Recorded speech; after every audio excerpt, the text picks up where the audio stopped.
एक प्रसंग, एक कथा सुना दें। इस कथा से आप लोग गुरु कृपा को समझिएगा, और दो चार बातें और होंगी इसमें, उन पर ध्यान मत देना। एक गुरु जी थे, संत थे। तो उन संत का बहुत बड़ा आश्रम था, नदी के किनारे गंगा जी के तट पर। बहुत सारे साधु महात्मा उनके साथ रहते थे। एक बार उन गुरु जी का, सन्यासी महात्मा थे, किसी स्त्री पर मन आ गया और वो महात्मा जी ने ब्याह कर लिया। अब ब्याह करते ही महाराज, जितने साधु महात्मा रहते थे मठ में, सब छोड़ छोड़ के जाने लगे। बोले ओहो, अब तो सब बर्बाद हो गया ना, तो भजन करने के लिए आए थे हम, तो घर बार छोड़ छाड़ के हमारे गुरु जी ने ही ब्याह कर लिया। सब छोड़ छोड़ के चले गए गुरु जी को, एक चेला नहीं गया। यहां पर गुरु जी की क्रिया पे ध्यान मत दीजिएगा, चेले के विश्वास पे ध्यान दीजिएगा। उसने गुरु जी का त्याग नहीं। तो गुरु जी बोले भाई सब तो चले गए, तुम भी चले जाओ। नहीं गुरु जी, मेरा आपके प्रति दृढ़ विश्वास है। आप जो कर रहे हैं, जो किया होगा, मुझे पता है कि सब सोच समझ के किया होगा। मेरे मन में संशय नहीं, मैं आपकी सेवा करूंगा। और आपको जो प्रिय है, हमारी गुरु मां, वो हमको और ज्यादा प्रिय, हम उनकी भी सेवा करेंगे। तो उस शिष्य ने गुरु का त्याग नहीं किया। वैकुंठ में बैठे हुए नारायण भगवान इतने प्रसन्न हो गए, लक्ष्मी जी से बोले देखो, गुरु निष्ठा इसको कहते हैं कि गुरु जी ने बेचारों ने कुछ भी किया हो, लेकिन शिष्य की निष्ठा देखो, गुरु के प्रति त्याग नहीं किया। लक्ष्मी जी बोली पर ऐसी, ये भी तो गलत बात है ना, गुरु जी गलत कर रहे हैं। बोले तो भाई शिष्य का शिष्यत्व है, वो तो स्वीकार करेगा, लेकिन हम कृपा गुरु जी पे नहीं करेंगे। शिष्य को जरूर हम वैकुंठ लेकर के आएंगे अपने साथ। ठाकुर जी गरुण जी पे बैठ के पहुंच गए। अर्धरात्रि का समय, और आंगन में जैसे ही गरुण जी आकर के विराजमान हुए, स्वर्ण की तरह चमक रहे हैं गरुण जी, और गरुण के ऊपर शंख चक्र गदा पद्म धारण करके ठाकुर जी बैठे हैं। नीचे खटिया पर शिष्य सोया था। भगवान ने उठाया, उठो। उठ करके उसने जैसे ही देखा, गरुण के ऊपर दिव्य तेजस्वी मणि की तरह चमक रहे हैं नीलांबर श्री नारायण भगवान।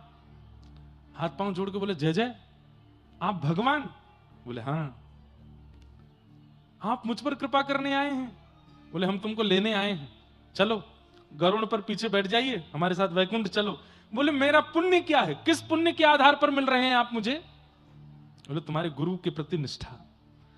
तुम्हारे गुरु अपने पद से च्युत हो गए, तुम्हारे गुरु ने अनर्गल विचार किए, लेकिन फिर भी तुमने अपनी निष्ठा का त्याग नहीं किया। चलो हम तुमको वैकुंठ लेके चलेंगे, तुम्हारी निष्ठा से हम प्रसन्न हैं।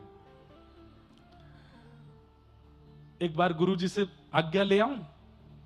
ठाकुर जी बोले हम प्रत्यक्ष तुम्हारे सामने खड़े, साक्षात भगवान तुम्हारे सामने खड़े, अब गुरु जी की आज्ञा लेने जाओगे? बोले कि उन्हीं की सेवा की कृपा से तो आप मिले, तो उनसे एक बार आज्ञा ले लूं कि गुरु जी मैं वैकुंठ जा रहा हूं, नहीं तो सुबह उठ के ढूंढेंगे कहां गया चेलाराम, एक बार बता तो आऊं उनको। ठाकुर जी बोले जाओ बताया हो। अर्धरात्रि का समय, गुरु जी सो रहे थे। गुरुदेव उठे, गुरु जी कहो बेटा क्या बात? आपकी कृपा से, आपके चरणों की कृपा से, आपकी आज्ञा से, आपके आशीर्वाद से मैं वैकुंठ जा रहा हूं। साक्षात शंख चक्र गदा पद्मधारी ठाकुर जी गरुड़ पर विराजमान होकर हमारे आश्रम में पधारे हैं, बाहर आंगन में ठाड़े हैं, मुझे लेने के लिए आए हैं। मैं आपको प्रणाम करके आज्ञा लेके जा रहा हूं। गुरु जी आज्ञा दो, मैं वैकुंठ जाऊं। गुरु जी बोले कहां है भगवान? बोले वो खड़े। गुरु जी ने बाहर झांक के देखा, कोई दिखे नहीं। बोले मुझे नहीं दिख रहे। बोले तुम पहले ठाकुर जी से कहो मुझे दिखें, मुझे दर्शन दें, तब मैं आज्ञा दूंगा। अरे गुरु जी अभी रुको। दौड़ के गया, ठाकुर जी? बोले जी मेरे गुरु जी को दर्शन दो, उनको जब आप दर्शन दोगे तब वो आज्ञा देंगे मुझे जाने की। भगवान बोले तुम्हारे गुरु के ऐसे कर्म नहीं है कि मेरे दर्शन कर पाए वो, तुम तो सीधी आज्ञा लो, चलो हमारे साथ। चेला बोला कि नहीं, गुरु जी को दर्शन नहीं दोगे तो मैं भी नहीं जाऊंगा, आप चले जाओ। ठाकुर जी बोले रुको हम होते हैं प्रकट। तुरंत प्रकट होकर ठाकुर जी ने दर्शन दिए। गुरु जी के हाथ पैर कांपे, आंखों से आंसू। जय हो ठाकुर जी, आपका मधुर दर्शन हो गया, बड़ी कृपा। चेला बोला गुरु जी अब आज्ञा, मैं जाऊं? बेटा अकेले जाओगे, हमको नहीं लेके चलोगे साथ? तुम बेटा वैकुंठ में मेरी सेवा के बिना कैसे रहोगे? और तुम चले जाओगे तो यहां मेरी सेवा कौन करेगा? तुमने विचार नहीं किया एक बार भी? चेला तो रोने लगा, अरे मेरे गुरुदेव आपको मैं नहीं रुकिए ठाकुर जी। बोले जी गुरु जी भी चलेंगे वैकुंठ। ठाकुर जी बोले सुनो, वैकुंठ जाने के नियम होते हैं और तुम्हारे गुरुजी ने सारे नियम उल्लंघन किए हैं। चुपचाप बैठो, चलो हमारे साथ। हमने एक बात मान ली, अभी बार बार तुम्हारी बात नहीं मानेंगे। सुनिए ठाकुर जी, मैंने तो नहीं बुलाया था आपको, खुद आए हो आप। मेरे गुरुजी जाएंगे तो मैं जाऊंगा, नहीं तो मैं भी नहीं जा रहा। या तो मेरे गुरुजी को लेके चलो, नहीं तो खा लिया। गरुण जी बोले जय जय। ठाकुर जी एक बार बोले चलो गरुण, इसके तो बड़े नखरे हैं। गरुण जी बोले लक्ष्मी जी को क्या उत्तर दोगे? उनसे तो आप बड़ा कह के आए थे, इसकी निष्ठा पे मैं प्रसन्न हूं, इसकी निष्ठा पे मैं राजी हो गया हूं। ले चलो, कौन से वैकुंठ में जगह बहुत है। आज तक सुना गया गुरु कृपा से चेला तरे हैं, आज सुन लेंगे कि चेला की कृपा से गुरु भी तर गए। नहीं, सुनिए मैं थोड़ा संशोधन करूं। गुरु की कृपा से चेला तरे हैं, पर चेला की निष्ठा से गुरु उतर रहे हैं, यह पहली बार होगा। चेला की कृपा नहीं होती, चेला की निष्ठा होती, शिष्य की निष्ठा होती है। ठाकुर जी बोले जल्दी करो, हम पे समय नहीं है, बैठो। अपने गुरु जी को भी बैठाओ, चलते हैं इनको लेके। गुरु जी चलिए। ठाकुर जी राजी हो गए। जैसे ही गुरु जी तैयार हुए, बोले सुनो चेलाराम, गुरु मां को बताया हूं कि मैं वैकुंठ जा रहा हूं। जैसे ही दौड़ करके गए, बोले सुनो अब तुम आश्रम का ध्यान रखना, खूब प्रेम से यहां रहना, सब संपत्ति तुम्हारी है, हम तो चले। बोले कहां? ठाकुर जी आए लेने, वैकुंठ जा रहे हैं, मुझे भी ले चलिए साथ में, मैं यहां के लिए क्या करूंगी। गुरु जी चेलाराम से बोले ए चेला, बोले हाँ। गुरु मां भी जाएंगे साथ में। अरे यार फिर तो आनंद ही आ गए दोनों, गुरु मां गुरु जी, उनकी वैकुंठ में भी सेवा करूंगा, अभी कहता हूं। ठाकुर जी बोले हाँ, थोड़ा सा आगे खिसको, जगह बनाओ पीछे। बोले क्यों, अब क्या है? बोले गुरु जी भी जाएंगे, मैं भी जाऊंगा, गुरु मां भी जाएंगे। ठाकुर जी बोले बिल्कुल नहीं, उसको तो हम बिल्कुल नहीं लेके जाएंगे, जिसने बेचारे सन्यासी का जीवन बर्बाद कर दिया, पूरा मठ मंदिर बिगाड़ दिया, उसको लेके जाएंगे हम? बोले देखिए, वो नहीं जाएंगी तो गुरुजी नहीं जाएंगे, गुरुजी नहीं जाएंगे तो मैं नहीं जाऊंगा, खाली हाथ जाओ। अंत तो गत्वा, चेला भी गए, गुरुजी भी गए और वो माता जी भी गई, तीनों को लेके ठाकुर जी वैकुंठ पहुंचे। लक्ष्मी जी ने जैसे ही देखा, बोले लेने तो आप एक को गए थे। बोले कि उसकी निष्ठा ऐसी है अपने गुरु के प्रति। क्या समझ, इस कथा से क्या समझ में आया? इसका मतलब यह नहीं है कि कोई कुछ भी करे और आप उसके प्रति फिर भी, वैसी भावना नहीं है। भावना आपकी निष्ठा की है। ठाकुर जी आपकी निष्ठा से रीझते हैं, और जिसके प्रति आपकी निष्ठा है, यदि वो कुछ गलत कर रहा है तो उसको न्याय देना, दंड देना, ये ठाकुर जी का काम है। ऐसा नहीं है कि वैकुंठ में जाके उन गुरु जी को दंड नहीं दिया होगा, ठाकुर जी ने निश्चित दंड दिया होगा कि अरे ये भोला भाला शिष्य बेचारा, इसकी निष्ठा से तुम प्राप्त कर लिए हमको, लेकिन तुमको तो दंड मिलेगा। दंड तो ठाकुर जी ने दिया ही होगा, लेकिन फिर भी शिष्य की निष्ठा में कितना बल होता है। अरे हम एक बात कह दें तो कई बार तो शिष्य की निष्ठा गुरु का निर्माण श्रेष्ठ रूप में कर देती है, बस उसकी निष्ठा हो, ऐसी निष्ठा हो अपने गुरु के प्रति। ठाकुर जी दयावंत हो जाते हैं, ठाकुर जी को करुणा आ जाती है जब वो देखते हैं कि कोई कितनी निष्ठा करके बैठा है अपने गुरु के प्रति। उस निष्ठा से ठाकुर जी प्रसन्न हो जाते हैं। तो जीवन में एक पथ प्रदर्शक होना चाहिए। आपकी दुनिया सुनती है, पर आपके ऊपर भी कोई एक ऐसा होना चाहिए जिसकी आप सुनते हो। अगर ऐसा नहीं है तो आपका पद नष्ट होने से, आपको नीचे गिरने से कोई नहीं रोक सकता।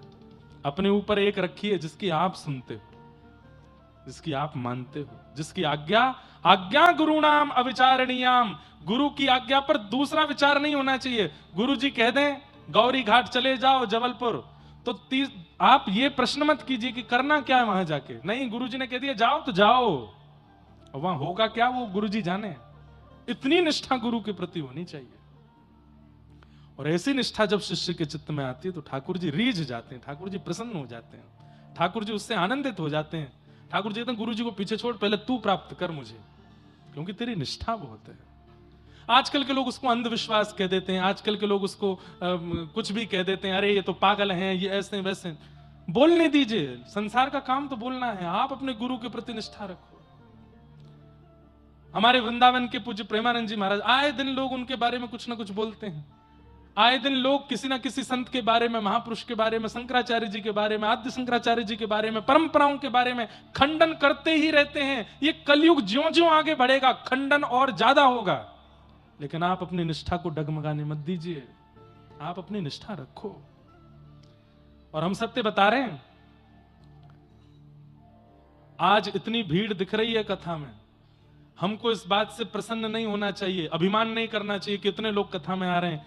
ये बहुत लंबे समय तक नहीं रहेगा। एक समय ऐसा आएगा कुछ वर्षों बाद, तो कथाएं नहीं होंगी, प्रवचन नहीं होंगे, सत्संग नहीं होगा, क्योंकि इन सब के पीछे दुनिया पड़ी है, इन सबको बंद करने के लिए, रोकने के लिए, खत्म करने के लिए। आज गौ हत्या के लिए कितने लोग आवाज उठाते हैं, कोई कुछ नहीं हो रहा है कहीं भी। एक समय यह भी होगा कि कथा भागवत हो, उसके लिए हमें आज्ञा दीजिए, परमिशन दीजिए, नहीं मिला करेगी। ये होगा तभी तो कलयुग प्रचंड होगा, तभी तो कलयुग बलवान होगा। तो बहुत अच्छे समय में है हम लोग कि हम कथा सुन पा रहे हैं आज, क्योंकि कुछ वर्ष बाद नहीं मिलेगी। हमसे कई लोग, महाराज जी भी कभी कहते हैं, पिताजी भी कहते हैं, कई लोग, लाला ने आराम करे कर, इतनी भाग दौड़ मत करे कर, लगातार कथा मत करे कर। हम कहते हैं पिताजी कुछ समय की बात है, उसके बाद तो होनी नहीं है कथा, तो इसलिए अभी जितनी हो जाए कर लेते हैं, अभी जितने लोगों के चित्त में भक्ति स्थापित हो जाए करवा देते हैं, क्योंकि कुछ समय बाद कलयुग आक्रमण कथाओं में ही करने वाला है, श्रोताओं के चित्त पे ही करने वाला, रोक लगा दी जाएंगी। भगवान ना करे कि वो समय हमें देखना पड़े, पर आएगा जरूर। इसलिए भैया अभी कृपा है ठाकुर जी की, इस कृपा का अनुभव करके खूब कथाएं सुन लो, खूब अपने जीवन का उद्धार कर लो, खूब गुरु आश्रय करके मंगलमय गति को प्राप्त कर लो, क्योंकि कल में परलय होएगी। बहुरी करेगो कब, आज ही करो, भजन तो अभी कर लो। गुरु कृपा। महाप्रभु जी को सबसे ज्यादा प्रिय दो भाव हैं। एक तो ठाकुर जी को महाप्रसाद का भोग लगना चाहिए, जगन्नाथ जी को। दूसरा, गीत गोविंद ठाकुर जी को बहुत प्रिय है। श्री जयदेव महाप्रभु के द्वारा कृत जो गीत गोविंद अष्टपदियां हैं, इतनी प्रिय लगती है महाप्रभु जी को कि श्री नाभा जी भक्तमाल जी में कहते हैं कि ता सुनवे राधा रमण अवश्य पधारे। अगर कोई व्यक्ति गीत गोविंद का पाठ करता है तो महाप्रभु जगन्नाथ जी एक क्षण के लिए ही सही, एक क्षण के लिए ही सही, ब्रह्मांड छोड़ करके उस व्यक्ति के सामने आके एक क्षण के लिए खड़े हो जाते हैं जब व्यक्ति गीत गोविंद गाता है। अनुभव कराएं आपको। 2 मिनट के लिए सब लोग नेत्र बंद कर लीजिएगा, और यदि याद हो तो हमारे साथ गाइएगा, नहीं याद हो तो शब्द सुनिएगा। आपको ऐसा लगेगा कि महाप्रभु जी आए हैं, और लगेगा नहीं, महाप्रभु जी आएंगे। ये गीत गोविंद को वचन दिया है ठाकुर जी ने कि पूरे ब्रह्मांड में जहां कहीं भी कोई गाएगा मैं निश्चित जाऊंगा। 2 मिनट के लिए महाप्रभु जी को स्मरण करो, देखना ऐसा लगेगा कि महाप्रभु जी आ गए हों। श्रित कमला कुच मंडल धृत कुंडल धृत कुंडल कलित ललित वनमाल जय जय देव हरे कलित ललित वनमाल जय जय देव। हम केवल एक पंक्ति गाते हैं और हमारे रोंगटे खड़े हो जाते हैं। जयदेव महाप्रभु के द्वारा विरचित ये अष्टपदी, जयदेव महाप्रभु के इस भाव को नाभाजी कहते हैं। एक माली की बेटी बैगन के बगीचे में जाकर के गा रही है। महाप्रभु जगन्नाथ जी मंदिर छोड़ करके आ गए। लौट करके जब गए तो वस्त्र फटे हुए मिले। पुजारियों ने पूछा, जय जय कहां गए थे? बोले, एक माली की बेटी बैगन के बगीचे में गा रही थी, सुनने गया था। एक हिंदू व्यक्ति गीत गोविंद का पाठ करता था और उसका मित्र एक मौलवी था। उस मौलवी ने कहा कि मुझे तुम्हारे ईश्वर का दर्शन करना है, कोई तरीका बताओ।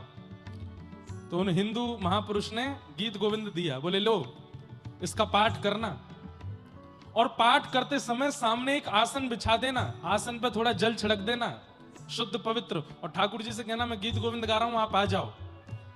मुस्लिम मौलवी गीत गोविंद का पाठ करते थे, 1 साल निकल गया, 1.5 साल निकल गया, आसन रोज रखते थे, लेकिन अभी तक अनुभव नहीं हुआ। एक दिन इतनी जल्दी में थे कि आसन रखना भूल गए, गीत गोविंद याद हो गया था। घोड़सवारी करते थे तो घोड़े पर बैठ करके गीत गोविंद गा रहे थे। गाते गाते थोड़ी देर में क्या अनुभव करते हैं कि एक श्याम वर्ण का बालक घोड़े के सामने दौड़ रहा है, और सीधे नहीं दौड़ रहा है, उल्टा दौड़ रहा है, दोनों भुजा उठा करके ऊपर। उल्टा दौड़ते हुए उस बालक को देख करके मौलवी ने अपना घोड़ा रोका, अरे बालक तुम कौन हो और ये उल्टे कैसे दौड़ रहे हो? ठाकुर जी कमर पे हाथ धर के बोले, रोज तो आसन धरे सामने, आज तेने आसन ना लगाया तो चल चल के तेरो गीत गोविंद सुन रहा हूं। मौलवी तुरंत घोड़े से नीचे उतर गए, हाथ जोड़ लिए, दंडवत प्रणाम किया, बोले आप हिंदुओं के नाथ हो? नहीं, हम जगत के नाथ हैं, हम जगन्नाथ हैं, हम सबके नाथ हैं, हिंदुओं के नाथ नहीं है, हम सबके नाथ हैं, हम जीवों के भी नाथ हैं, हम मछलियों के भी नाथ हैं, हम आकाश में उड़ने वाले पक्षियों के भी नाथ हैं, इसीलिए तो नाम जगतनाथ है, जगन्नाथ है। कोई हिंदू नहीं, कोई मुस्लिम नहीं, कोई ईसाई नहीं, कोई कुछ और नहीं, सब मेरे हैं। इसीलिए भले ही मंदिर में अलाउ नहीं है सबका जाना, नियम है जगन्नाथ मंदिर में कि गैर हिंदू प्रवेश नहीं कर सकते। अब लोग बाग इस पे प्रश्न उठाते हैं, ये कैसे जगन्नाथ जो किसी और को आने नहीं देते? अरे भाई इसलिए जगन्नाथ है क्योंकि एकमात्र ऐसे ठाकुर हैं जो मंदिर से बाहर भी तो आते हैं सबसे मिलने के लिए। साल के वह 15 दिन जब ठाकुर जी मतलब ऐसा कह रहे हैं, तुम मेरे पास क्यों आ रहे हो? तुम चिंता मत, घर में जाके आराम करो, घर में जाके तान दुपट्टा सो, प्रतीक्षा करो मेरी, एक दिन मैं बाहर निकल के आऊंगा तब मेरा दर्शन कर लेना। तुम मेरे घर क्यों आ रहे हो? मैं आ जाऊंगा बाहर। सबको दर्शन देते हैं ठाकुर जी, चाहे मुस्लिम आ जाए, चाहे अंग्रेज आ जाए, चाहे कोई भी आ जाए, सबके लिए महाप्रभु जी निकल करके आते हैं। ऐसे जगन्नाथ महाप्रभु, उन्हें गीत गोविंद अति प्रिय है, अति प्रिय। महाराज जी जानते हैं आज भी जगन्नाथ महाप्रभु गीत गोविंद हृदय से लगा करके सोते हैं रात्रि में, इतना प्रिय है। इसलिए कम से कम कटनी वासी, विजय राघवगढ़ वासी और इस क्षेत्र के निवासी जगन्नाथ प्रभु के लिए इतना तो कर सकते हैं कि गीत गोविंद याद कर लीजिए। संस्कृत में है लेकिन याद कर लीजिए और जाकर के सुनाइए जगन्नाथ जी को। और नहीं जाके सुना सकते तो अपने घर में बैठ के सामने आसन रख दीजिए और बस आवाहन करो, ठाकुर जी आ जाओ, आप हमें याद करेंगे। गीत गोविंद के पाठ के बीच में आपको अनुभव होगा कि सामने कोई बैठा है और सुन रहा है। ऐसा ये गीत गोविंद है। अरे कौन कहता है कि ठाकुर जी का अनुभव नहीं होता? भगवान का केवल नाम और कथा सुना दी जाती है, भगवान दिखाई नहीं देते, भगवान का अनुभव नहीं होता। मान के तो देखिए हमारी बात, महाप्रभु जी का अनुभव होगा आपको। जय जय देव हरे कलित ललित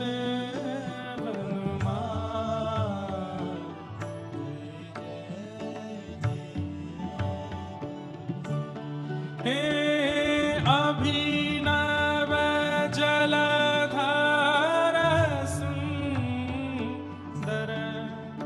धृतमंदर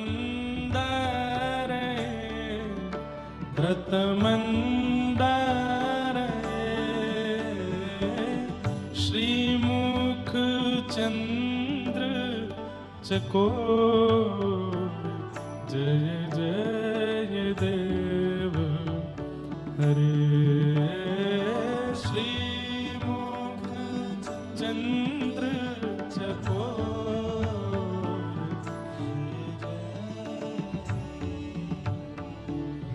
हो राधे कृष्ण हरि गोविंद गोपाला, नंद जी को लाला यशोदा दुलारा। राधे कृष्ण हरि गोविंद गोपाला, नंद जी को लाला यशोदा दुलारा। जय जय देव हरे जय जय देव, ओ जय जय देव हरे। श्री जगन्नाथ महाराज महाप्रभु के। जयदेव महाप्रभु के द्वारा विरचित ये गीत गोविंद की एक पदी है। ऐसी अष्टपदियां अनेक हैं, कोई भी एक याद कर लो, ये सरल है इसलिए आप याद कर लोगे। इसको याद कीजिए और अपने जगन्नाथ जी को नित्य सुनाइए। आप अनुभव करने लगेंगे कि महाप्रभु जी आपके बगल में बैठे। इतना प्रिय है ठाकुर जी को गीत गोविंद। तो बहुत सुख मिला आज विजय राघवगढ़ में जगन्नाथ जी का दर्शन करके, वहां का किला देख करके। और अब तो तीर्थ, हरिहर तीर्थ निर्माण होगा, आपके सारे तीर्थ ही यहीं आ जाएंगे, सबका अनुभव करके बहुत सुख मिला। अब रथ यात्रा की तैयारियां कर दीजिएगा, कथा के बाद खूब जोर शोर से रथ यात्रा निकले, ऐसा भाव। और हमें चित्र भिजवा दीजिएगा, हम देखेंगे कि कटनी में कैसी रथ यात्रा हुई, कैसा अनुभव आप लोगों ने किया। यहां पर देखो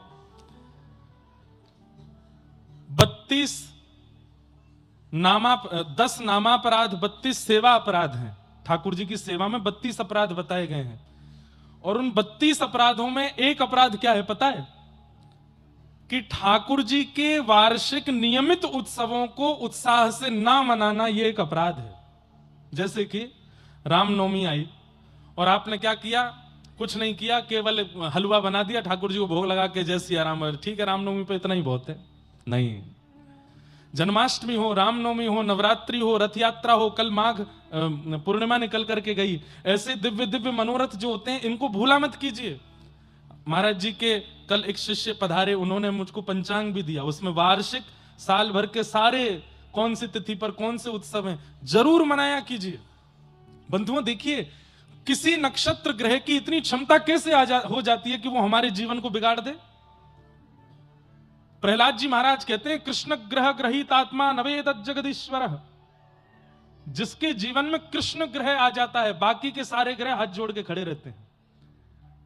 शनि ने कुछ बिगाड़ा, राहु ने कुछ बिगाड़ा, किसी और ग्रह ने कुछ बिगाड़ा, आपके जीवन में उथल पुथल क्यों हो जाती है? क्योंकि आप उसको घर में आने का अवसर दे रहे हो, जीवन में आने का अवसर दे रहे हो। हर दिन यदि ठाकुर जी का स्मरण और घर में उत्सव हो, भले ही 10 मिनट का, 20 मिनट का, किसी ग्रह की क्षमता नहीं कि आपके घर में प्रवेश कर जाए। अरे शनि भी आ रहा होगा, राहु की महादशा भी आ रही होगी, आपके घर के उत्सव का अनुभव करके वह दशा भी, महादशा भी उत्सव दशा बन जाएगी, कुछ बिगाड़ नहीं पाएगा आपका। इसलिए कम से कम हर दिन ना करके महीने 2 महीने में जो ये उत्सव आते हैं, विशेष उत्सव, अपने घर को फूलों से सजाया कीजिए, ठाकुर जी की सेवा खूब आनंद से किया कीजिए, रसोई में अच्छे अच्छे पकवान बनाया कीजिए, ब्राह्मणों को घर पर बुला करके उनका सत्कार किया कीजिए। उत्सव जब घर में मनने लग जाते हैं ना, तो फिर नकारात्मक ऊर्जाएं प्रवेश करने से घबराती हैं। नकारात्मकताएं घर में प्रवेश कब करती हैं? जब हम उनको अवसर देते हैं। अवसर मत दीजिए, ठाकुर जी का होने दीजिए उत्सव, तो इस अपराध से आप बच जाएंगे। तो इस बार खूब आनंद से कीजिएगा। आइए हम लोग कथा क्रम में प्रवेश करते हैं। कल प्रथम स्कंद का हमने प्रारंभ किया था और मंगलाचरण का श्रवण किया था। अब आगे के क्रम में हम लोग प्रवेश करते हैं। 88,000 सौनिकादि ऋषियों ने सूत जी महाराज से 6 प्रश्न किए और इन्हीं 6 प्रश्नों में अब कथा चलेगी। 6 प्रश्न कौन कौन से हैं? किम श्रेय शास्त्र सारः स्वावतार प्रयोजनम, किम कर्म के अवतारश्च धर्मः कम शरणं गतः। 6 प्रश्न किए हैं। किम श्रेय, भगवान के अवतार का श्रेय किसको जाता है? श्रेय समझते हैं? क्रेडिट किसको जाता है? भक्तों को कि राक्षसों को? ठाकुर जी राक्षसों के लिए आते हैं कि भक्तों के लिए आते हैं? पहला प्रश्न।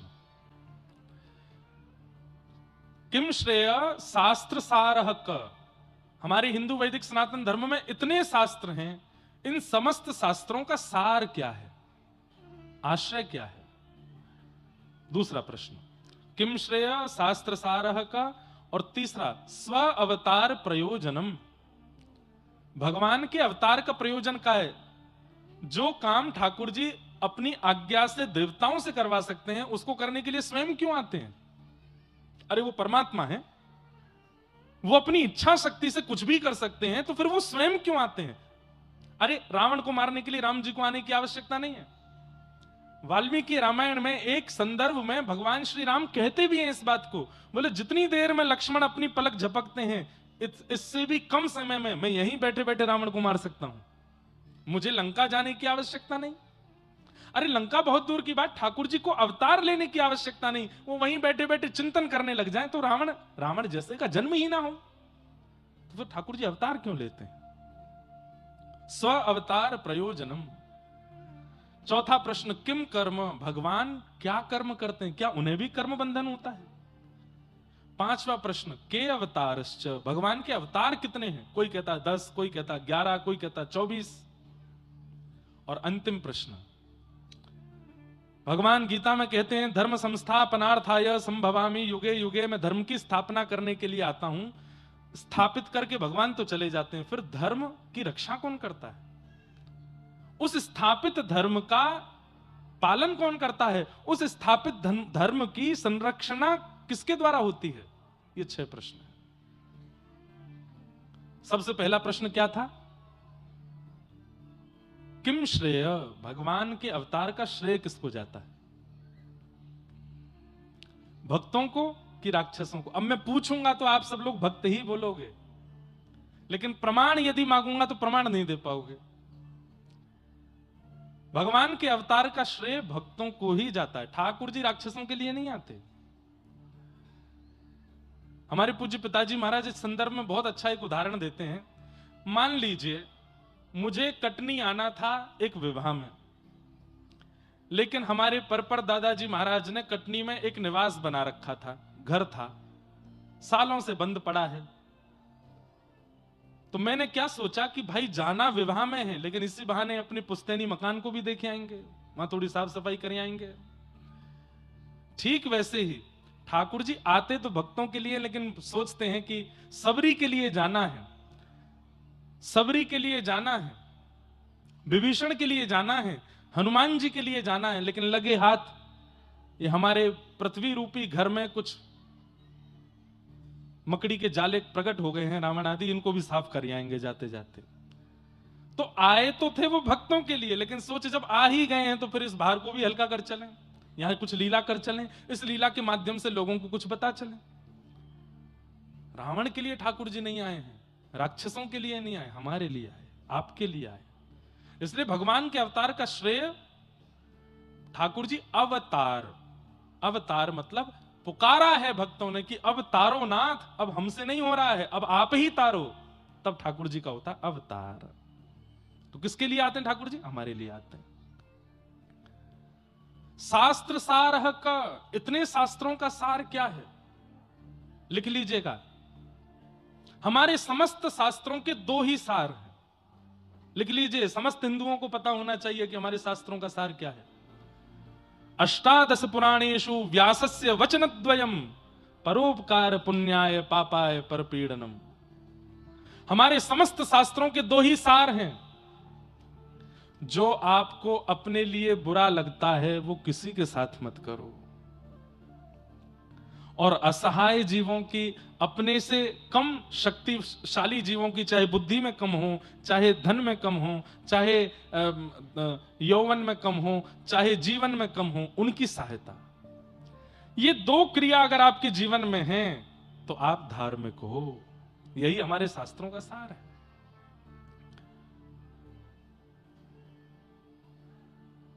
स्व अवतारश्च, भगवान स्वयं अवतार क्यों लेते हैं? ये ठाकुर जी की कृपालुता है। जो कार्य देवताओं के द्वारा भी संपादित हो सकता है, ठाकुर जी मन विचार करते हैं कि नहीं मैं स्वयं जाऊंगा, ये उनकी दयालुता है, ये कृपालुता है। किम कर्म, भगवान का कर्म क्या है? अहम भक्त पराधीन, अपने भक्तों की पराधीनता। के अवतारश्च, भगवान के अवतार कितने हैं?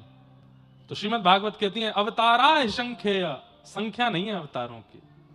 इस वक्त हम कटनी में बैठ के कथा सुन रहे हैं, इस वक्त भी ठाकुर जी का कहीं अवतार हो रहा होगा, कहीं किसी भक्त पर कृपा कर रहे होंगे, कहीं किसी भक्त के यहां ठाकुर जी अनुग्रह प्राप्त करवा रहे होंगे। असंख्य अवतार हैं भगवान के, कोई संख्या नहीं है, निश्चित नहीं है। और अंतिम प्रश्न किया, धर्म कम शरणम गतः। ठाकुर जी धर्म स्थापित करके चले गए, ठाकुर जी के जाने के बाद धर्म कहां गया? हम सब प्राणी मात्र की शरण में। हम लोग ही धर्म की रक्षा करते हैं। इसीलिए प्रसिद्ध वाक्य है, धर्मो रक्षति रक्षिता। तुम धर्म की रक्षा करो, धर्म तुम्हारी रक्षा करेगा। हम सबको उत्तराधिकारी बना करके गए ठाकुर जी, भाई मैं लीला पूरी करके जा रहा हूं, अब रामायण पढ़ो, भागवत पढ़ो, गीता पढ़ो, गुरुजनों के आश्रय में रह करके मेरे द्वारा स्थापित धर्म की तुम रक्षा करना।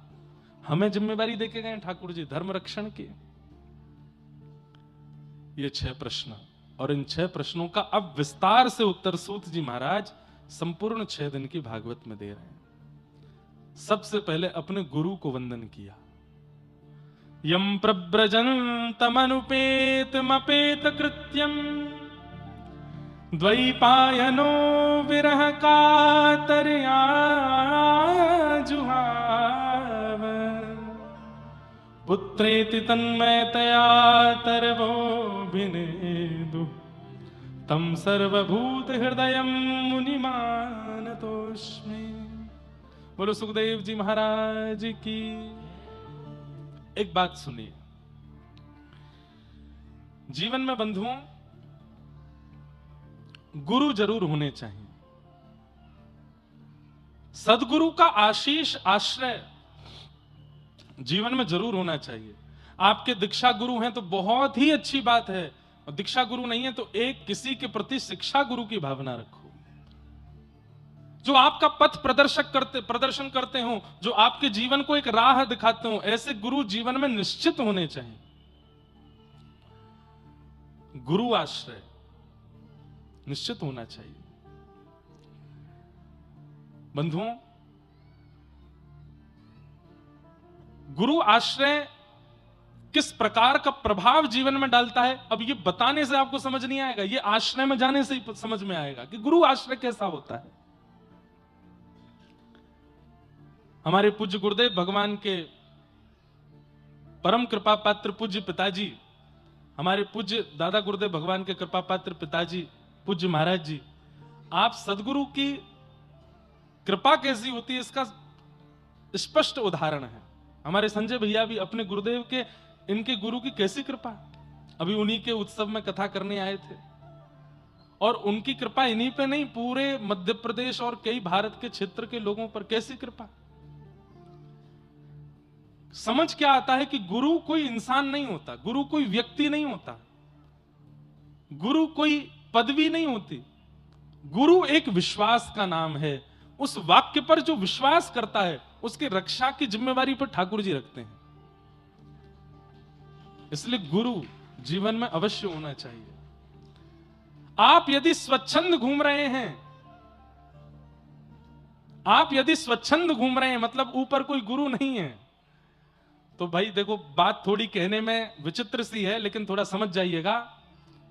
कई बार लावारिश ग्राम सिन्न घूमते हैं नगर में, नगर पालिका वाले जब देखते हैं बहुत ज्यादा हो गए तो पकड़ पकड़ के ले जाते हैं सबको, लेकिन जिनके गले में पट्टा बंधा होता है नगर पालिका वाले कहते हैं किसी का है इसको मत पकड़ो। संत श्री कबीरदास जी का एक दोहा जैसा है, मैं हूं कुत्ता राम का मोती मेरा नाम, गल विच डोरी प्रेम की जित खींचे उत जाऊं। गुरुदेव जब आपके मस्तक पर उर्दपुंड लगा देते हैं, हमारे श्री वैष्णव परंपरा में पंच संस्कार हो जाता है, शंख चक्र अर्पित कर देते हैं, गले में तुलसी माला धारण करा देते हैं, नाम प्रदान कर देते हैं, मंत्र प्रदान कर देते हैं, तो फिर यमराज के जो दूत घूमते रहते हैं पृथ्वी पर, लावारिशों को ही पकड़ पकड़ के लेके जाते हैं। जैसे ही दिखाई देता नहीं नहीं उर्दपुंड लगा रखा है, गुरुदेव का आशीर्वाद है, गुरु के बताए हुए पथ पर चल रहा है, मतलब किसी का है, इसको नरक नहीं ले जाना, इसका न्याय ठाकुर जी कर लेंगे, इसको जो करना है वो ठाकुर जी देख लेंगे। तो कम से कम जीवन में एक गुरु का होना आवश्यक है। और गुरु का होना मतलब ये नहीं कि केवल गुरु जी बना दिया, अब गुरु जी जाने गुरु जी का, उनकी वाणी पर विश्वास। सूरदास जी महाराज को नेत्रों से दिखाई नहीं देता, देख नहीं सकते वो दुनिया को, लेकिन महाप्रभु श्रीमन वल्लभाचार्य जी महाराज की ऐसी कृपा, जिस दिन से दीक्षा प्रदान की, ब्रह्म संबंध प्रदान किया सूरदास जी को, बिना नेत्रों के सब कुछ अनुभव करते थे। प्रसिद्ध कथा है कि मंदिर में सूरदास जी जाते थे और ठाकुर जी की जैसी पोशाक होती थी वैसा भाव गा के सुना देते थे। आज ठाकुर जी ने नीली पोशाक पहनी है, आज ठाकुर जी ने गले में सोने के हार पहने हैं, आज ठाकुर जी ने ऐसा मुकुट पहना है। पुजारी जी बोले ये सूरदास जी रोज ये कैसे बता देते हैं कि क्या पहना है ठाकुर जी ने। खूब सबको कह दिया, इनको कोई बता देता है, कोई बताना नहीं। सब प्रयास कर लिए लेकिन फिर भी वो बता देते आज ठाकुर जी ने क्या पहना है। एक दिन पुजारी जी बोले आज मैं वस्त्र ही नहीं पहनाऊंगा ठाकुर जी को। ये रोज आके गा देते हैं नीला वस्त्र पहना है, आज श्वेतांबर है, आज पीतांबर है। आज ठाकुर जी को वस्त्र ही नहीं पहनाएंगे, लंगोटी में ठाकुर जी को खड़ा करेंगे, देखते हैं आज क्या बोलेंगे। सूरदास जी आए, जैसे ही कपाट खुले पुजारी जी बोले आज कैसे लग रहे हैं ठाकुर जी। सूरदास जी तुरंत गाने लगे, आज हरि देखे नंगम नंगा, मोतिन माल गले उर साजे, छवि के उठत तरंगा, आज हरि देखे नंगम नंगा। महाराज जितने दर्शनार्थी सबने प्रणाम किया और पूछने लगे सूरदास जी हम यहां दो नेत्र वाले होकर के ठाकुर जी का वहां अनुभव नहीं कर पाते, आप बिना नेत्रों के कैसे देखते हो। तब सूरदास जी ने कहा भरोसा, मेरे पास भरोसा है। किस बात का? मेरे गुरुदेव के चरणारविंदों का। दृढ़ इन चरणन केरो, श्री वल्लभ नख चंद्र छटा बिन, सब जग माही अधेरो, भरोसो दृढ़ इन चरणन केरो। और सूरदास जी एक बात कहते हैं, बहुत ध्यान से सुनिएगा, कि कलयुग में यज्ञ से, तप से, जप से, साधन से भगवत प्राप्ति होगी, इस बात का कंफर्मेशन नहीं है। सतयुग में हो जाएगी, त्रेता में हो जाएगी, द्वापर में हो जाएगी, पर कलयुग में जितना कठोर तप करोगे ठाकुर जी मिलेंगे, कोई गारंटी नहीं है। तो बोले कलयुग में भगवत प्राप्ति का साधन क्या है? तब सूरदास जी कह रहे हैं साधन और नाहिया कली में, जासो हो तिनवेरो। और कोई साधन नहीं है, केवल एक साधन है, क्या? भरोसा दृढ़ इन। अपने गुरु के प्रति भरोसा कर लीजिए, अपने गुरु के प्रति ऐसा अटूट विश्वास कर लीजिए कि बस यही है सब कुछ मेरे। उसके बाद ठाकुर जी कह रहे हैं कि इस कलिकाल में कुछ मत करो, गुरु के प्रति भरोसा रखो। सूरदास जी कह रहे हैं, मैं प्रमाणित होकर के कह रहा हूं, सूर कहां कहे दुविध आंधरो। बिना नेत्रों का सूर कह रहा है कि मैं सब देख लेता हूं अपने गुरु की कृपा से। इससे बड़ा मैं प्रमाण क्या दूं आपको। इसलिए भैया प्रभाव देख करके नहीं, स्वभाव देख करके गुरु बनाइए, लेकिन गुरु बनाइए जरूर।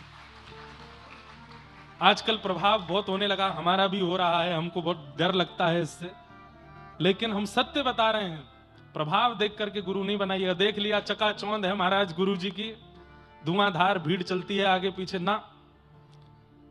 गुरु वो जो स्वभाव से सामान्य हो, गुरु वो जो स्वभाव से सरल हो।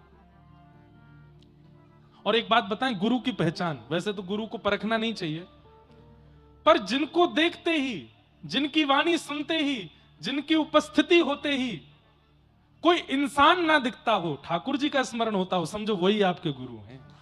और एक बात और बोल दूं, एक बात और सुनिए फिर बजाना ताली। जिनकी बातें सुन के, जिनकी उपस्थिति होते ही, जिनके प्रवचन सुनते ही, जिनको प्रणाम करते ही, जिनको दर्शन करते ही अपने सालों साल के अंदर विराजमान अवगुण को छोड़ने का मन कर जाता हो, समझो वही गुरु है। ये गुरु। मैं व्यसनी हूं, मैं क्रोधी हूं, मैं लोभी हूं, और ये वर्षों से मेरे चित्त में है, लेकिन मैं इस दोष को निकाल नहीं पाड़ा। लेकिन सन्मुख कोई ऐसा महापुरुष आया जिसके आते ही मन में भाव आया कि अब क्रोध का त्याग कर दूं, अब लोभ का त्याग कर दूं, अब मोह का त्याग कर दूं, अब व्यसन का त्याग कर दूं, समझो वही गुरु है। आपके लिए ही भेजा ठाकुर जी ने। गुरु वो नहीं जो आपसे कहे चेला राम तुम भी थोड़ा सा धुआं उड़ाओ, हमको भी उड़वाओ। चेला राम तुम भी चलो थोड़ा सा ऐब कर लो, हमको भी करवाओ। वो गुरु नहीं। गुरु वही जो हरि सो मिलावे, गुरु वही जो सदमार्ग दिखावे, गुरु वही जो भक्त बनावे, और गुरु वही जो सब छुड़ाए वृंदा विपिन बसावे। वो गुरु है। आप रहते कटनी में हैं, आप रहते जबलपुर में हैं, आप रहते मध्य प्रदेश में हैं, लेकिन गुरु के आश्रय से सदा चित्त जगन्नाथ में रहता है, द्वारिका में रहता है, बद्रीनाथ में रहता है, वृंदावन का स्मरण करता है, समझो वही गुरु है। इसलिए प्रभाव के गुरु नहीं, स्वभाव के गुरु बनाइए। और एक बात बोले, केवल गुरु की बात नहीं है, प्रभाव देख करके कोई संबंध मत बनाइए। ना मित्र बनाइए, ना भाई बनाइए, ना पत्नी बनाइए, ना पति बनाइए। और ये सामाजिक संबंध जो बन जाते हैं हमारे कई सारे, अरे तुम मेरे मुंह बोले बहन हो, तुम मेरे मुंह बोले भाई हो, प्रभाव देख करके सब बहुत जल्दी बना लेते ना। प्रभाव नहीं, प्रभाव का स्वरूप है, बहुत दिन तक टिकता नहीं है, पर स्वभाव सदा रहता है, सदा रहता है। रावण प्रभावशाली था, और मैं अगर कह दूं तो प्रभु श्री राम के समय पर कुछ समय के लिए प्रभु श्री राम से ज्यादा प्रभाव कहीं ना कहीं रावण का हो रहा था, लेकिन प्रभाव नहीं, स्वभाव की विजय हुई। श्री रामचंद्र कृपालु भज मन हरण भव भय दारुणौ, नव कंज लोचन कंज मुख कर कंज पद कंजारुणौ। श्री राम, उनके स्वभाव की विजय हुई। वो मर्यादा पुरुषोत्तम है, पिता के प्रति मर्यादा, पत्नी के प्रति मर्यादा, मित्र के प्रति मर्यादा, अरे कहां तक कहें शत्रु के प्रति मर्यादा, सब मर्यादाओं का पालन करने वाले राघव जी की विजय हुई। क्यों? प्रभाव नहीं, स्वभाव। और आप सबसे भी एक निवेदन करें, अपने प्रभाव पर काम मत कीजिए, स्वभाव पर काम करो। प्रभाव देख करके तो कोई भी नतमस्तक हो जाता है, पर स्वभावशाली व्यक्ति तो स्वप्न में भी आता है, स्वभावशाली व्यक्ति तो चित्त में भी रहता है, स्वभावशाली व्यक्ति तो सदा स्मृति में रहता है। इसलिए स्वभाव बनाइए ऐसा कि सबके प्रिय बन जाओ। और जिस दिन आपका स्वभाव सर्वप्रिय हो गया, समझ जाइएगा आप ठाकुर जी के प्रिय हो गए, ठाकुर जी को भा गए। स्वभाव पर क्रिया करो। तो गुरु जीवन में निश्चित होने चाहिए। हो तेरी शरण में आके मैं धन्य हो गया, तेरी शरण में आके मैं धन्य तो प्रयच्छति गुरु प्रीतो वैकुंठम योगी दुर्लभम। इस बात को विश्वास करने में अब कलयुग में लोगों को बड़ा श्रम होता है, लेकिन यह बात बिल्कुल सत्य है कि गुरु यदि आपकी सेवा से प्रसन्न है तो वह योगियों को दुर्लभ, ज्ञानियों को दुर्लभ जो वैकुंठ है वो गुरु की केवल प्रसन्नता से प्राप्त हो जाएगा, गुरु यदि प्रसन्न है तो। बंधुओं,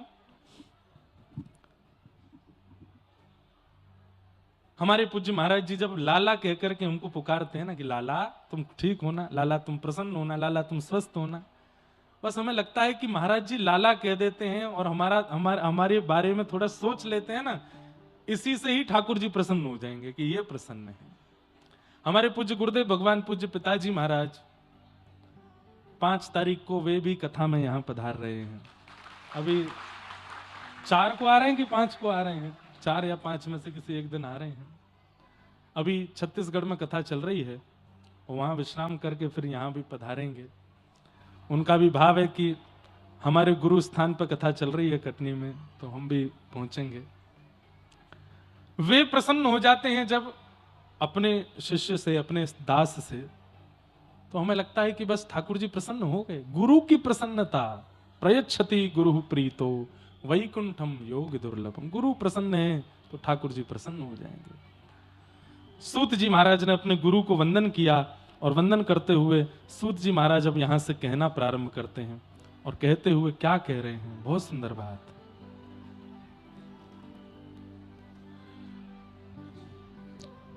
सवै पुंसां परो धर्मो यतो भक्ते यदोक्षजे अहैतुक्य प्रतिहता आत्मा संप्रसीदति। सभी प्राणी मात्र का परम धर्म क्या है? कल हम धर्म और परम धर्म पर चर्चा कर रहे थे। सब लोग इधर देखिए, ध्यान से सुनिए बिल्कुल। अब चर्चा ना करें, किसी और की तरफ ना देखें, यहां देखें। सवई पुंसाम परो धर्मो यतो भक्तिर अदोक्षजे। अदोक्षज भगवान की अहितुकी भक्ति करना। अहितुकी भक्ति को क्या कहते हैं? प्रेम लक्षणा भक्ति करना, न विच्छिन्न होने वाली भक्ति करना, यही समस्त प्राणी मात्र का परम धर्म है। सब लोग बिल्कुल सावधानी से सुनो।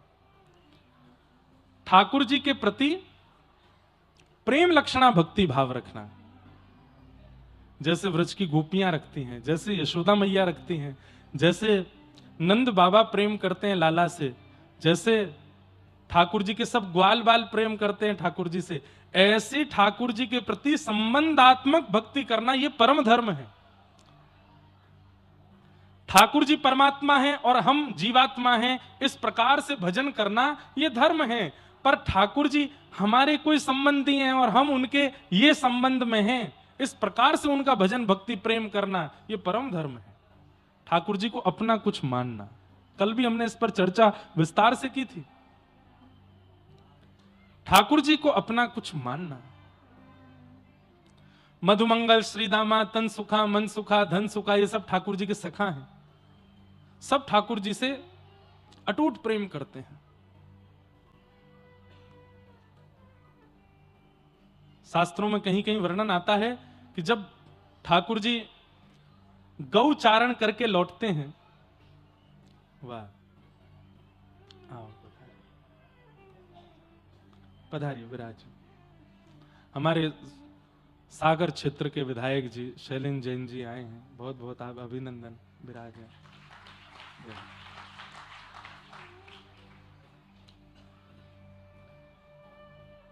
महाराज जी ये भी अद्भुत हैं। एक साल में इनके विधानसभा में 2 कथा हमने की, एक ही साल में।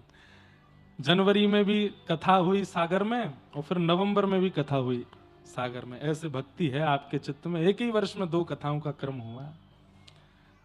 हमने ही बुलवाया, मैंने कि आप पास में ही हैं, कटनी कथा में पधारिए, महाराज जी का आशीर्वाद ग्रहण कीजिए। बहुत बहुत आपका स्वागत। तो हम क्या निवेदन कर रहे थे?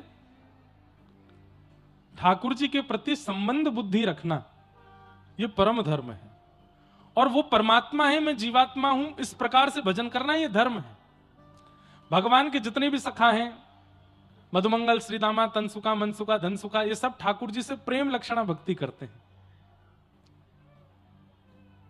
ठाकुर जी से प्रेम कर, तो कहीं कहीं शास्त्रों में ऐसा वर्णन है कि जब ठाकुर जी गैया चराते हैं, बहुत ध्यान से सुनिएगा, जब ठाकुर जी गैया चरा करके लौटते हैं वापस नंद भवन, तो उस समय पर रोड तो होते नहीं थे, पक्के सीमेंट के रोड या गोल तार के रोड तो नहीं थे, रेत ही होती थी। तो रेत में ठाकुर जी के ग्वाल बालों के, गैयाओं के चरण चिन्ह, खुर के चिन्ह बन जाते थे। तो कहते हैं कि जब ठाकुर जी गैयाओं के बीच में चलते थे तो ग्वाल बाल इतर होकर के चलते थे, ठाकुर जी के संग नहीं चलते थे। एक दिन ठाकुर जी बोले, मधुमंगल, श्रीदामा, तनसुका, मनसुका, सबरे सखाओ इतकु आओ, तुम सबरे मोते दूर हटके काई को चलो, मेरे संग काई को ना चलो। तो देखिए सखा हैं, पर सखा होते हुए भी उनकी भावना कैसी, क्या कहते हैं? बोले लाला, तू जब पृथ्वी पे पाम धरे और पाम धर के जब अपने पाम उठावे ना, तो तेरे चरणन के चिन्हन से जो पृथ्वी पे चिन्ह बन जाए, हमारा मन ना करे कि हम वहां पे अपने चरण रखें, हमारे हम दूर रह के चलें, ताकि तेरे चरण चिन्ह हमको दिखते रहे। सख्य भक्ति है। इसलिए ठाकुर जी के प्रति परमात्मा बुद्धि ये प्रारंभिक भक्ति है, पर करते करते करते ऐसी स्थिति हो जाए कि ठाकुर जी के प्रति अपनत्व बुद्धि हो जाए, ये हमारे कुछ हैं, ये परम धर्म है। ठाकुर जी के प्रति यही बात यहां की, सबई पुंसाम परो धर्मो यतो भक्तिर अदोक्षजे अहैतुक्य प्रतिहता ययात्मा संप्रसिद्धति। और भक्ति कैसी होनी चाहिए? अहैतुकी भक्ति। अहैतुकी किसको कहते हैं? अहैतुकी किसको कहते हैं? अहैतुकी भक्ति कहते हैं कि चाहे जीवन में जैसी परिस्थिति आ जाए, आपका विश्वास डगमगाता नहीं है ठाकुर जी के प्रति। चाहे धन से दिक्कत आ जाए, चाहे मन की दिक्कत आ जाए, चाहे तन की दिक्कत आ जाए, चाहे पारिवारिक पीड़ा आ जाए, लेकिन आपका विश्वास ठाकुर जी के प्रति एकजुट ही रहता है, एक रस ही रहता है। इसको अहेतुकी भक्ति कहते हैं। न नष्ट होने वाली, न कम होने वाली भक्ति अहेतुकी भक्ति है। और गुरु के प्रति निष्ठा कैसी होनी चाहिए, एक पंक्ति में गाता हूं। जहां ले चलोगे वहीं मैं चलूंगा, जहां ले चलोगे वहीं मैं चलूंगा। हो जहां नाथ रख दोगे,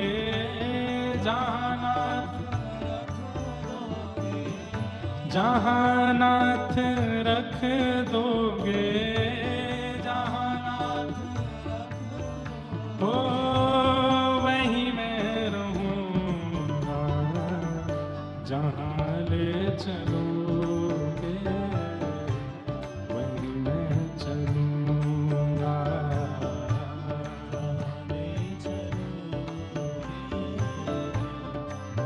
एक पंक्ति और गाते हैं।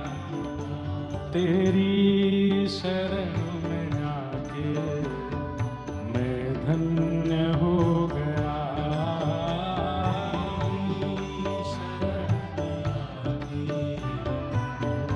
इतनी संख्या में बैठे हो, करताल बजा के गाइए, ऊंचे स्वर में बोल करके गाइए। तेरी शरण में आके मैं धन्य हो गया,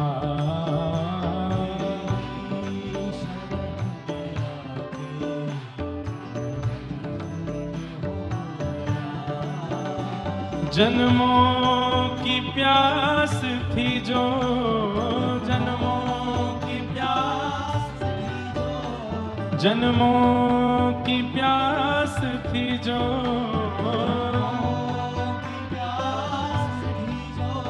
संपन्न हो गया। तेरी शरण में आके मैं धन्य हो गया।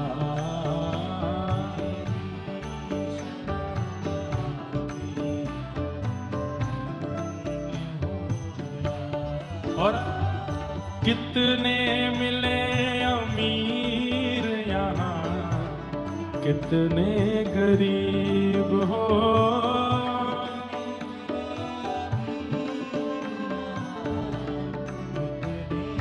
भैया एक काम हम कर दें, कटनी वालों की गले की बलैयां ले रहे हैं बाबू। कितना मीठा गाते हो आप लोग, थोड़ा सा हल्का सा ऊंचा गाओगे तो और आनंद आएगा। और सबसे अच्छी बात है, इतनी संख्या में लोग ताल में ताली बजा रहे हैं, नहीं तो बेताल हो जाते हैं लोग। एक बार अपने लिए ताली बजाओ कटनी वाले सब लोग, बहुत बढ़िया। ठाकुर जी कोई की नजर नहीं लगाए आपको, भाव से गाओ। कितने मिले अमीर यहाँ, कितने गरीब हो, कितने मिले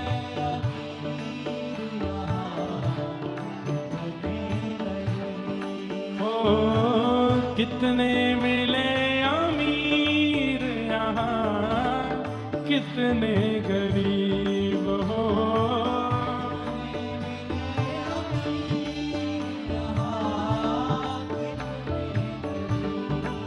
ओ पर आप मिल गए तो, पर आप मिल गए तो, ओ पर आप मिल गए तो, पर आप मिल गए तो, मैं धनवान हो गया।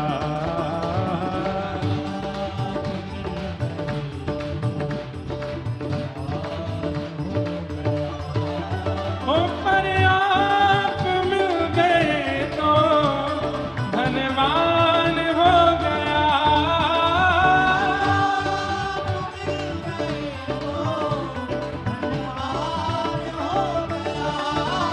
ओ तेरी शरण में आके मैं धन्य हो गया।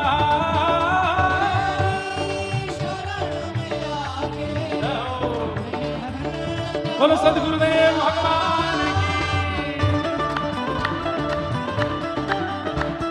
दोनों वृंदावन बिहारी लाल की।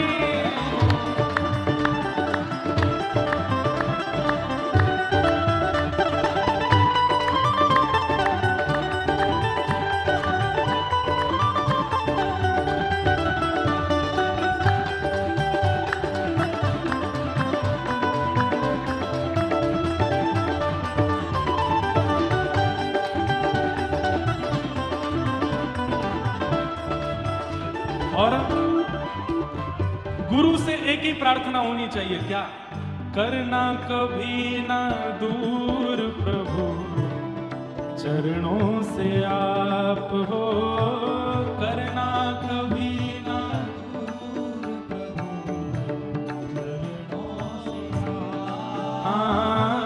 करना कभी ना दूर प्रभु, चरणों से आप हो।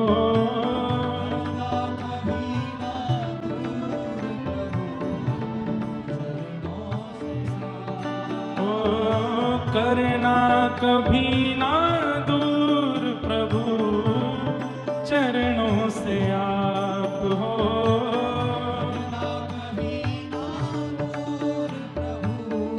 क्यों क्यों? ओ चरणों के ही सहारे, चरणों के ही सहारे, ओ चरणों के ही सहारे, चरणों के सहारे मैं भव पार हो गया। चरणों के सहारे, ओ चरणों के ही सहारे भव पार हो गया।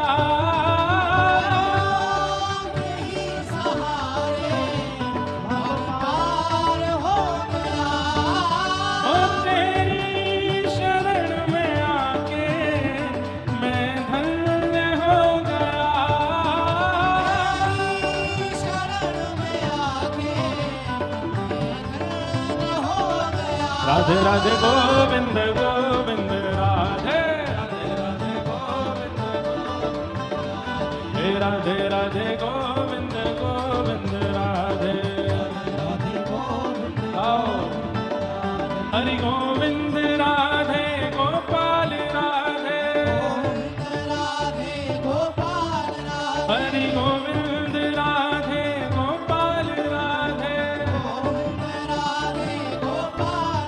हरि गोविंद राधे गोपाल राधे, हरि गोविंद राधे गोपाल राधे। भुजा उठा के गा, भज राधे राधे गोविंद गोविंद राधे,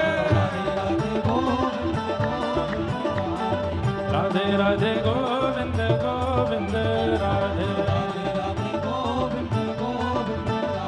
हरि गोविंद राधे गोपाल राधे, राधे गोपाल राधे, हरि गोविंद राधे गोपाल राधे, राधे गोपाल राधे, हरि गोविंद राधे गोपाल राधे, राधे गोपाल, हरि गोविंद राधे गोपाल राधे,